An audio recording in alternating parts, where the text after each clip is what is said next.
लिखिले उद्यत दानव राज संचित धनई प्रध्वंस जो वैश्वान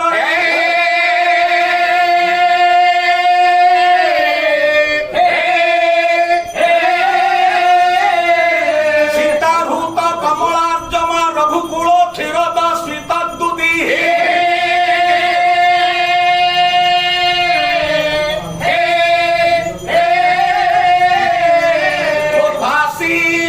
नृपमंडल जनकजा शुक्र धनुर्धुर्जटे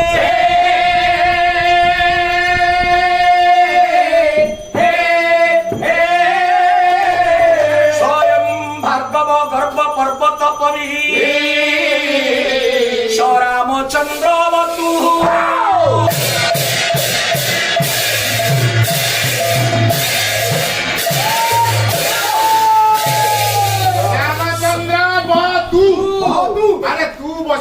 धीरे स्थिर भाव निज निज आश्रय मधु आज्ञा सर सारे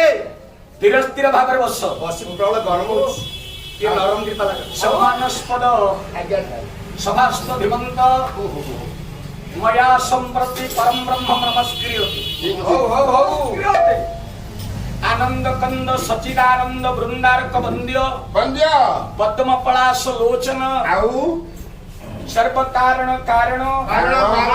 मुनिजन मानस हंस मम जीवन स्वामी महाप्रभु सत्यनारायण अभय चरण तले ये अधम सेवकर अनंत कोटि दंडवत प्रणाम आदि पवित्र दरबार रे उपस्थित अगणित श्रद्धालु भक्त मानंकु श्री राममय सब जग जानी करो प्रणाम जोरी जुग पानी भगवत ज्ञान मु आपण मानकु समस्त को बारंबार प्रणाम करूछ निरपेक्ष भगवत अनुकूल्य आयोजित महिमामंडित महाप्रभु ये पवित्र दरबार ओडिशार शीर्षकला सत्यनारायण पालार परंपरा को आखिया कर रखी पालार ऐतिह्य बंचीबा पाई जाई आस्थान स्थित मंगलमय महाप्रभुंकर अभय चरण रे भक्तिपूत श्रद्धा सुमन समर्पण करि सारिबा परे विश्व कल्याणार्थे दाता जजमानंकर हितार्थे विशेष भाव आयुष्मान शिशुपुत्र साई संग्राम रो कल्याण उद्देश्य रे चारि चरण विशिष्ट एक श्लोक को आपण मानक निकट रे उपस्थापन करिछि निरपेक्ष ए चारि चरण विशिष्ट श्लोक जने मंगलमय महाप्रभु को ये पवित्र दरबार को आमंत्रण करिवो को मंगलमय प्रभु आसीबे मां माने बापा माने जो महाप्रभु आसीबे विश्वर कल्याण करबा सहित दाता जजमान एवं आयुष्मान शिशुपुत्र साई संग्राम को निश्चित भावना आशीर्वाद करिवे सारे आसंतु ठाकुर प्रबल खरा होची आ डीजे बजे के आसंतु तबे निरपेक्ष डीजे बजे के सदाई धर्मस्य ग्लानिर्भवति भारत आया अभ्युत्थानम धर्मस्य तदात्मानं सृजाम्यः भगवान कहिए हे भरत वंशज अर्जुन जेते बेले संसार भितरे धर्मर मलिनता देखा जाए अधर्मर उत्थान हुए ठीक सेतिकी बेले मु निजे अवतरित हुए अर्जुन पचारे प्रभु कहीं कौन पे क्या परित्राणाय साधुनां विनाशाय च दुष्कृतां धर्म संस्थापनार्थाय संभवामि जुगे जुगे भगवान बुझेई देले साधु मानंकु रक्षा करिबा पाई दुष्ट मानंकु दलन करिबा पाई पृथ्वी पृष्ठ रे धर्म को प्रतिष्ठा करिबा पाई हे अर्जुन ମୁଁ ନିରାକାର ନରାକାର ଭାବରେ ଏ ଧୂଳି ଧୂସର ଦୁନିଆକୁ ଓହ୍ଲେଇ ଆସେ। ପାଲା କଳକୁ ଗତି କରୁଛି ବୁଝିପାରୁଛ? ମନେ ପଡେ ସେଦିନ ନୈମିଷାରଣ୍ୟରେ 84,000 ଋଷି ବ୍ୟାସାସନରେ ବସିଥିବା ଜୈମିନୀଙ୍କୁ ପ୍ରଶ୍ନ କଲେ। କଣ ପ୍ରଶ୍ନ କଲେ? କଣ କଲେ? କହିଲେ ହେ ମହାଭାଗ, ହଁ ଆପଣ ସର୍ବତୀର୍ଥକ, ହଁ ଆପଣ ଜଣେ ତୀର୍ଥଗାମୀ ଋଷି, ଅନେକ ତୀର୍ଥ ହଁ ପର୍ଯ୍ୟଟନ କରିଛନ୍ତି, ଭ୍ରମଣ କରିଛନ୍ତି। ହଁ ଭଗବାନ କଲ୍ୟାଣ କରନ୍ତୁ। ତେବେ ଆପଣ କହିବା ଆଜି ଆମ ମାନଙ୍କର ପ୍ରଥମ ପ୍ରଶ୍ନ ସ୍କନ୍ଦ ପୁରାଣରେ କହିଲେ 84,000 ଋଷିଙ୍କର ମନୋଭାବର କଥା ଉପସ୍ଥାପନ କରୁଛନ୍ତି ବ୍ୟାସାସନରେ ବସିଥିବା ଜୈମିନୀଙ୍କ ସମ୍ମୁଖରେ। କଣ କହିଲେ? କହିଲେ ହେ ଜ୍ୟୋତି ପ୍ରକାଶ ଭଗବାନ ପ୍ରଥମ ନାରାୟଣ ପ୍ରଭୁ ଦାରୁ ବ୍ରହ୍ମ ସ୍ୱୟ ଅସ୍ମିନ୍ ଭକ୍ତେ ପରମ ପୁରୁଷ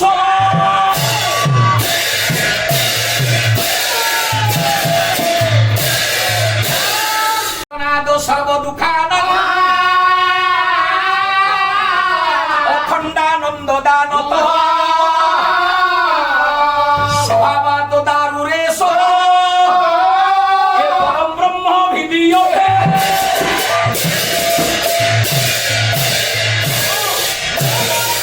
ଖଣ୍ଡନାଥ ସର୍ବ ଦୁଃଖାନଂ ଖଣ୍ଡନାଥ ଦାରୁ ଦା କହିଲେ ପଣ୍ଡିତ ଖଣ୍ଡନ କରିବା, ଖଣ୍ଡନ କରିବା, ଛେଦନ କରିବା, ଛେଦନ କରିବା। ଧାନ କାଟିବେ କି? ଆରେ ନାଇଁ ଅପଦାର୍ଥ ଖଣ୍ଡନାଥ ସର୍ବ ଦୁଃଖାନଂ ସମସ୍ତ ଦୁଃଖକୁ ଦୂର କରିବେ। ଦୂର କରିବା ପାଇଁ। ଓହୋ ଦା ଧରିକି ଆସନ୍ତି। ରୁ କହିଲେ ଦାନ କରିବା, ଅଖଣ୍ଡାନନ୍ଦ ଦାନ ତ ଅପୂର୍ବ ଆନନ୍ଦ ସ୍ୱର୍ଗୀୟ ଆନନ୍ଦକୁ ପ୍ରଦାନ କରିବା ପାଇଁ ପରମ ବ୍ରହ୍ମ ଭଗବାନ ଆଜ୍ଞା ଦାରୁ ବ୍ରହ୍ମ ଶରୀରକୁ ଧାରଣ କରିଛନ୍ତି। ଆଜ୍ଞା କାହିଁକି ଦାରୁ ହେଲେ? ନାଇଁ ଏ ଦାରୁରେ ଭଗବାନ ହଉଛନ୍ତି ରସ ବୈଶ। ରସ ବୈଶ୍ୟ ବ୍ରହ୍ମ କହିଲେ ରସର ଏକ ଗୋଳା, ଗୋଳା ରସଗୋଳା ରସର ଏକ ପିଣ୍ଡୁଳା ହଉଛନ୍ତି ବ୍ରହ୍ମ। ବ୍ରହ୍ମଦୂତା ରସଗୋଲା ରସଗୋଳା। ଆଜ୍ଞା ଏ ରସ ଗଛରେ ଅଛି, ଦାରୁ ଭିତରେ ଅଛି। ଏଇ ଗଛରେ ସଚିନ୍ତି ଆନନ୍ଦ ଅଛି। ଆଜ୍ଞା ଗଛରେ ସତ ରସ ଅଛି, ଗଛରେ ଚିତ ରସ ଅଛି, ଗଛରେ ଆନନ୍ଦ ରସ ଅଛି। ଗଛରେ ସତ ଆରେ ଗଛରେ ସୃଷ୍ଟି ହେଇପାରୁଛି, ଗଛ ପୁଷ୍ଟି ପ୍ରଦାନ କରୁଛି ଏବଂ ଗଛ ମଧ୍ୟ ପୁଷ୍ଟି ପ୍ରଦାନ କରୁଛି। ଆରେ ସେଇଥିରୁ ଝୁଣା ବାହାରୁଛି କି ନାଇଁ? ହେ ଅପଦାର୍ଥ ନାହିଁ। ଆରେ ଗଛ ସୃଷ୍ଟି କରିପାରେ, ସେ ହଉଛି ସତର ପ୍ରତୀକ। ଗଛରେ ଫଳ ଧରେ, ଫଳରୁ ମଞ୍ଜି ସୃଷ୍ଟି ହୁଏ, ମଞ୍ଜିରୁ ପୁଣି ଗଛ ସୃଷ୍ଟି ହେଇଯାଏ। ଇଏ ହଉଛି ଗଛର ଏକ ସତ୍ୟର ପ୍ରତୀକ। ତେଣୁ ଗଛରେ ସତ ଅଛି, ଗଛରେ ଚିତ ଅଛି ବା ଚେତନ ଅଛି। ଗଛରେ ଯୋଉ ଫଳ ଧରେ ଏ ଫଳକୁ ଖାଇବା ପରେ ମଣିଷ ବା ଜୀବଜନ୍ତୁ ସମସ୍ତେ ଆତ୍ମ ସନ୍ତୋଷ ଲାଭ କରନ୍ତି। ଆମ୍ବ ଖାଉଛେ, ରସ ଖାଉଛେ, ଡାକ ଫୋପାଡ଼ି ଦଉଛେ, ଚୈତନ୍ୟ ଉଜ୍ଜୀବିତ ହୁଏ। ତେଣୁ ଆଜ୍ଞା ଏଥିରେ ସୃଷ୍ଟି ରସ ଅଛି ଏବଂ ପୁଷ୍ଟି ରସ ଅଛି। ଏବଂ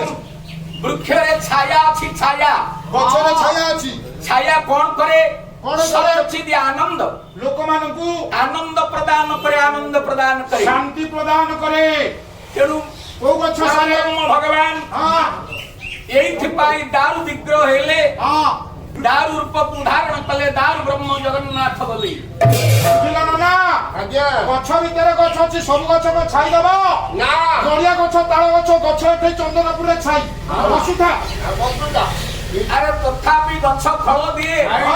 ଗଛ ଛାୟା ଦିଏ ଏବଂ ଗଛ ପୁଷ୍ଟି ପ୍ରଦାନ କରେ। ଆରେ ନଡ଼ିଆ ଖାଇକି, ତାଳ ଖାଇକି ପେଟ ପୁରିଲାଣି ନା ଖଜୁରୀ ଖୋଳି ଖାଇକି ପେଟ ପୁରିଲାଣି? କ୍ଷଣିକ ହେଲେ ମଧ୍ୟ ସେ ପୁଷ୍ଟି ପ୍ରଦାନ କରୁଛି, ତୁଷ୍ଟି ପ୍ରଦାନ କରୁଛି।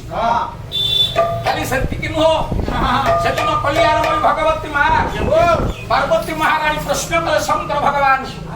ସ୍ୱାମୀ କହିଲେ ପ୍ରଭୁ ସ୍ୱାମୀ ये ब्रह्म जो भी व्यापक विरज ब्रह्म जो व्यापक विरज सकल देह देहा शोक देह धरि होई नर शोक देह धरि होई नर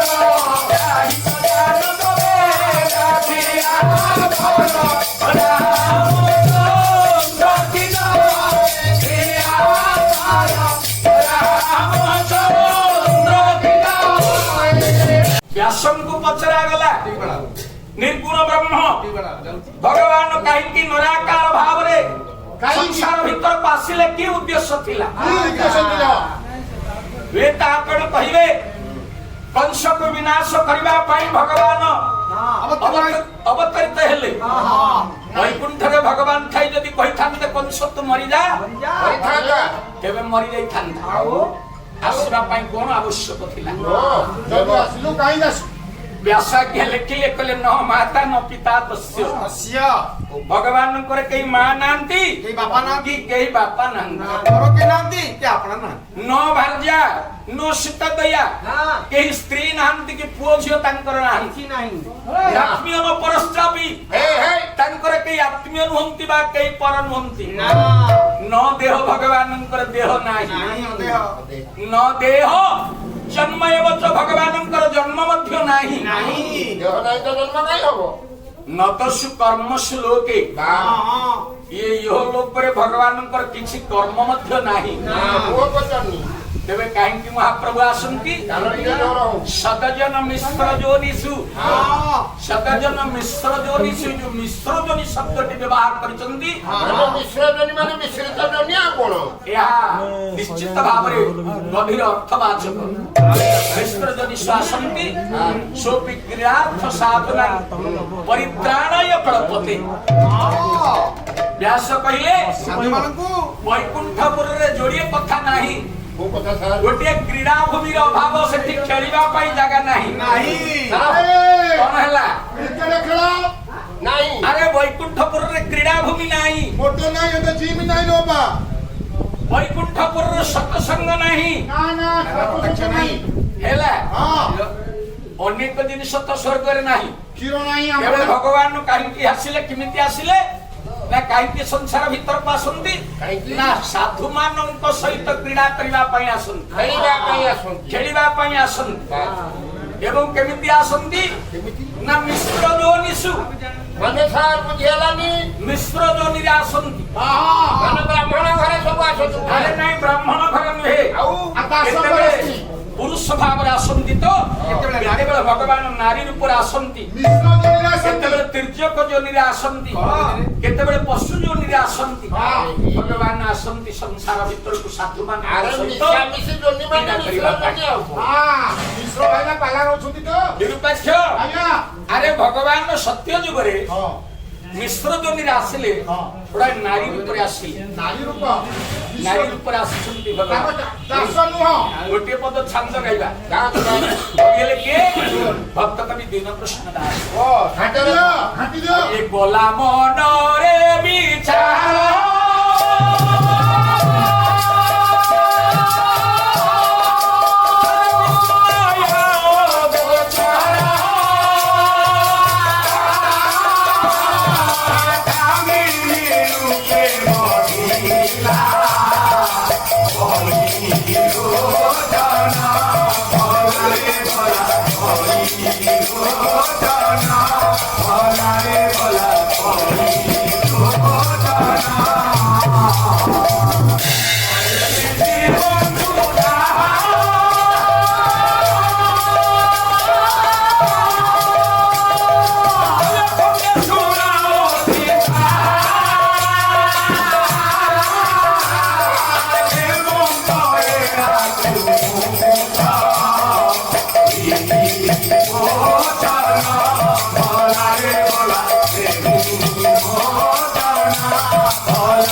सत्यनारायण पल्लापर सजन मंडली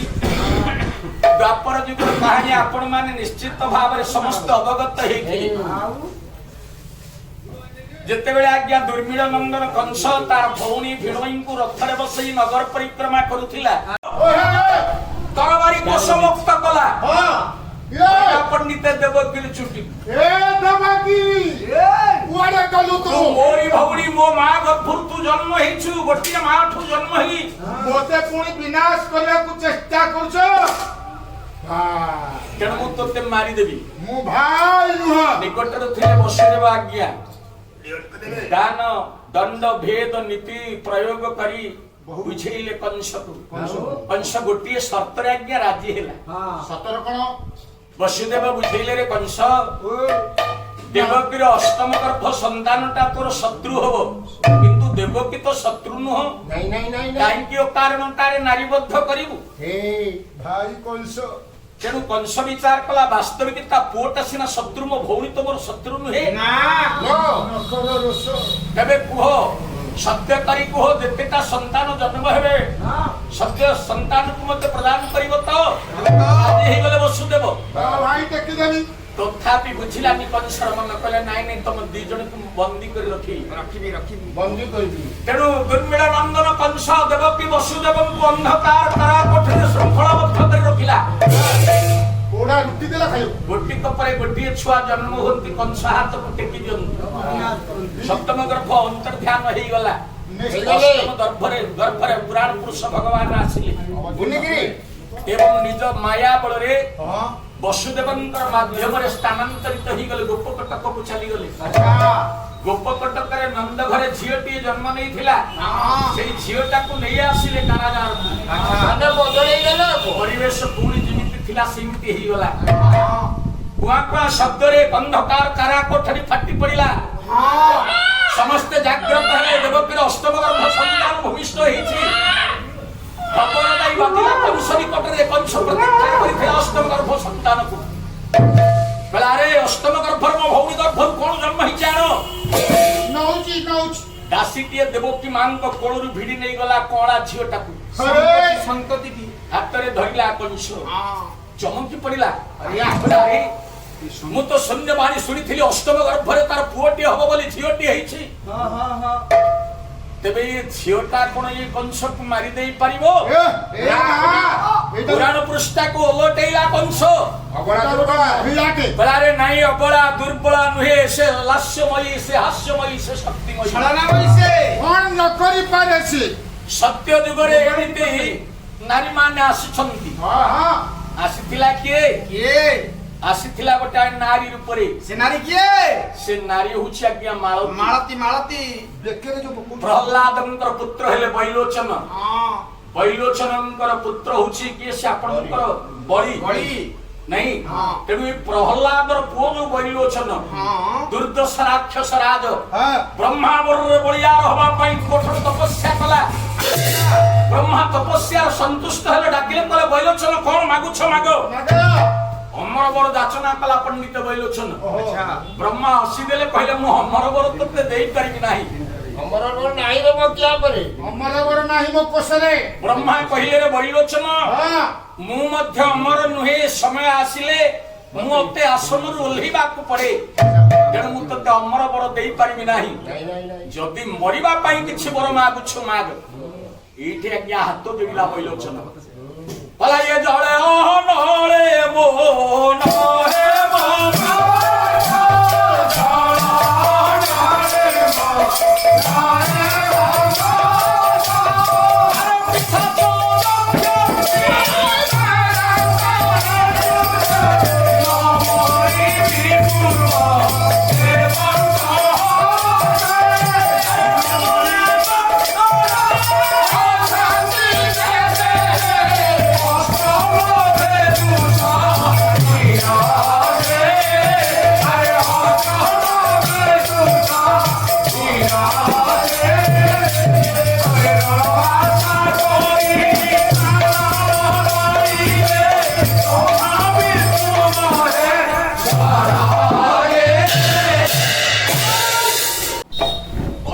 निकटरे गोटा राज्य जार नाम थिला अंग अंग एवं तार द्वितीय नाम थिला चंपावतीपुर फले ये वृष्टिहीन पाद समर चंपावती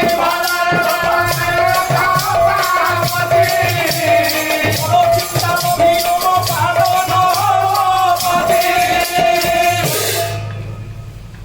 चंपावती मध्यमा अंगराज्य को ब्रह्म अभिशाप हो गला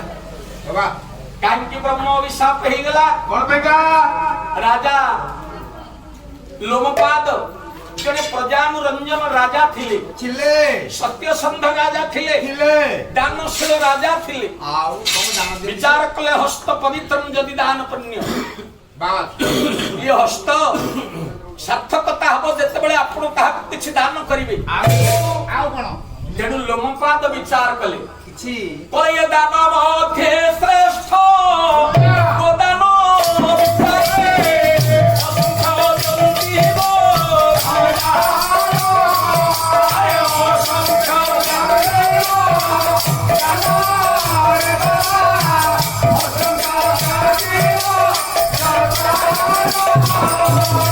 संसार भितर जेते दान अछि आज्ञा धेनु दान बा गोदान होछि सबुठु श्रेष्ठ आओ धान जे या गाई गुडा को हमर नेई गडी चोरी गाय चोरी करले नेबे आज्ञा ए रह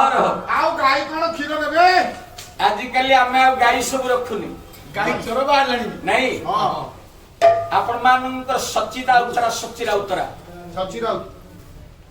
झंकार पत्रिका कहि भाई रे हमरो बोले भाई रे हमरो छोटिया कपाळ हम देशे कृष्ण होइले गोपाल हम देशे कृष्ण होइले गोपाल हम देशे कृष्ण होइले गोपाल नीति दुखिले पड़े गई नीति दे उठिले मथुरा मई को नीति दे उठिले मथुरा मई को नीति दे उठिले मथुरा मई को गो सेवा करिबा पई निजे भगवान पळै आसिले हां जे बोले मु निजे गो सेवा कले मते देखि समस्त विश्वासी गो सेवा करिबे आमे कोन बुझिले तांकर अर्थ ना आदि हम पिला छुआ पतुंडरे भादे अमेरिका पिलाते मुंडरे भादे अमेरिका पिलाते मुंडरे भादे अमेरिका पिलाते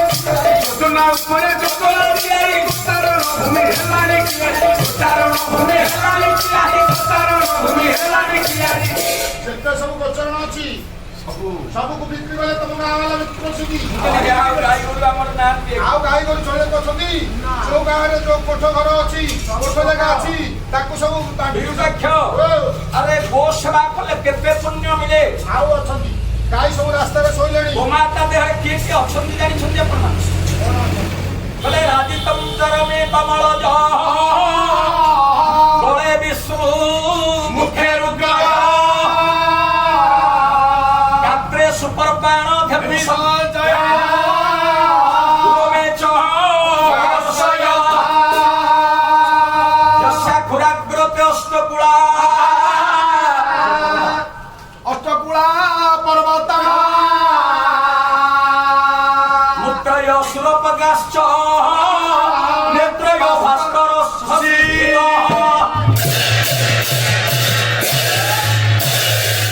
गोमातार चरमरे पृष्ठ देशरे वेदवर ब्रह्मा विराजमान करिसନ୍ତି गोमाता को हंसी देले ब्रह्मांकर सेवा हेइ जिवो ब्रह्मांकर आशीर्वाद मनुष्य को मिलिबो हेले गले विष्णु गलारे भगवान जगन्नाथ अछंती मंदिर को जिबा आवश्यक नाही जगन्नाथ को सेवा करिवा दरकार नाही जदि आपण माने गोमातार गोळा को हंसी दियंती जगन्नाथ सेवा पान सब गोमाता कर गोळा को मुखे रुद्रय मुखरे भगवान शंकर अछंती सोमवार क्षीर कदली नडिया खई नबा दरकार नाही गोमाता को खाइबा को देले शंकर भगवान खुशी हो जाते सब नगर ग्रह रिष्ट खंडन हो गात्रे सुपर्बाण देवी समुचय हां गोमातार सर्व शरीर रे कात्रे 33 कोटी देवता वास करिछन अच्छा लोमेच महर्षय हां प्रत्येक लोम उपरे जड़े जड़े ऋषि विराजमान करिछन गाई कोई दे सबडे पलाउच हेले एवं नेत्रय भास्कर शशि स्थित हां गोमातार दुईटी नयन रे गोटिए सूर्य आ गोटे होचंती चंद्र मेरा तेणु एते देवा देवी थाउ थाउ पुत्र रे आमादि से गोमाता को हतादार करुछे।